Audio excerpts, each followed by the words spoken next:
Good evening, everyone. My name is Francesco Puglisi, and I'm a PhD candidate under the supervision of Professor Paolo Pavan. And today I will talk about perimeter and area current components in hafnium-based MIM capacitors.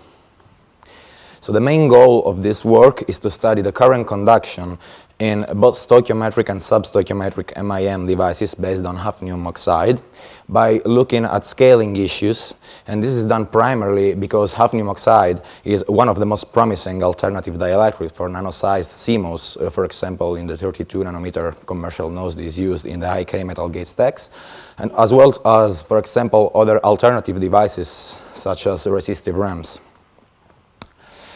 In these experiments, we analyzed two device sets of MIM devices with stoichiometric and substoichiometric hafnium oxide layer. The physical oxide thickness was 5 nanometer, and all devices have square geometry with area ranging from 1 by 1 to 100 by 100 micrometer square.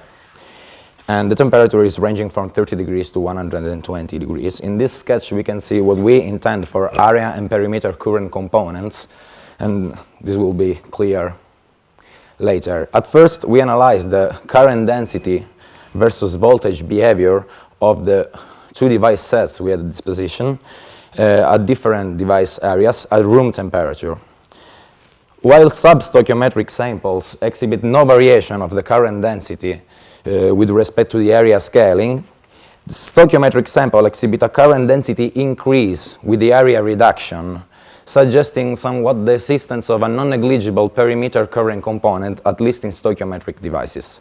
So for these devices, we can model the total current flow as the superposition of two components, the first related to the area and the second related to the perimeter. By fitting the experimental data to this model, we were able to retrieve alpha and beta coefficients and hence area and perimeter current components at different operating conditions, which are different voltages and temperature values. As a result, we noticed that area and perimeter current component in these devices can assume comparable values, and for very small devices, perimeter current component can become the dominant mechanism. So for very small devices, the perimeter component can overwhelm the area current component. And this is really important because it will change the main characteristic of these devices. So for these devices, we can define a cross point, which is namely the side sides of the device at which area and perimeter current component assume the same value at a given operative condition. In this example, we can see 0.5 volts applied and room temperature. Of course, the cross point is sensitive to the variation of voltage and temperature, and we can use the cross point value as an indicator of the current distribution to study the current distribution between the area and the perimeter at different operating conditions, by keeping in mind that a high cross point value is related to a strong effect of the perimeter conduction, whereas a low value of the cross point is related to a reduced effect of the perimeter in the overall current balance in these devices.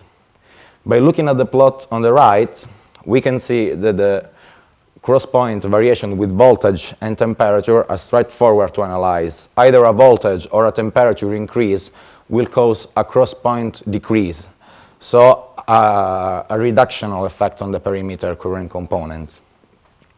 Immediately, we can distinguish between two behaviors, two different zones. The first one on the left, characterized by high value of the cross point, which means high value of the perimeter effect on the overall current balance, while there is another zone characterized by low values of cross point, so a reduced perimeter effect on the overall current balance.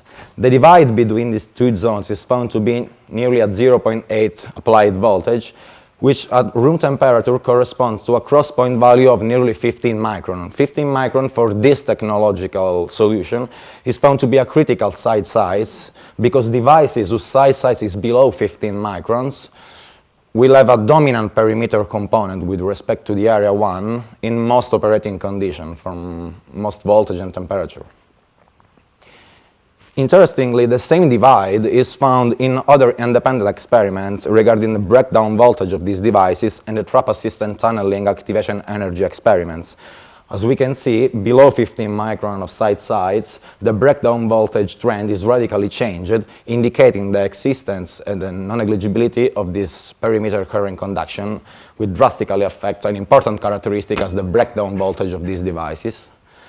And we can say the same for the activation energy found in these devices. Sub-stoichiometric samples exhibit no variation of the activation energy, while for small devices, stoichiometric samples exhibit a drastic reduction, indicating that the conduction mechanism is changed and that the topology of defects assisting the conduction is changed because we have a huge perimeter current component with respect to the area 1. So in conclusion, we found a relevant perimeter current component in stoichiometric samples, and we defined and used the cross point as a simple tool to evaluate the current distribution between perimeter and area in these devices. And we also saw that current distribution variations are affecting important parameters such as, for example, breakdown voltage and activation energy. All of these considerations are extremely important in an aggressive scaling framework, and we must absolutely take into account these effects in order to proper device design, to have a proper device design for a nano-sized device. And most importantly, we defined a particular cross-point value, a critical side size, that we can use as a technological parameter to have a fair comparison between different technological solutions of the same device, MIM capacitors in general. And this is also applicable to other oxides besides hafnium oxide. So here's the publication list, and you can find all these details in the reference J1, which is already published. And if you are interested in other works regarding the noise characterization in resistive runs and MIM capacitors, you can have a look at the other publication. Thank you very much for your kind attention. If there is any question. Thank you for your talk. Any question? Okay, we can now listen to the last talk, which will be given by Marco Natali.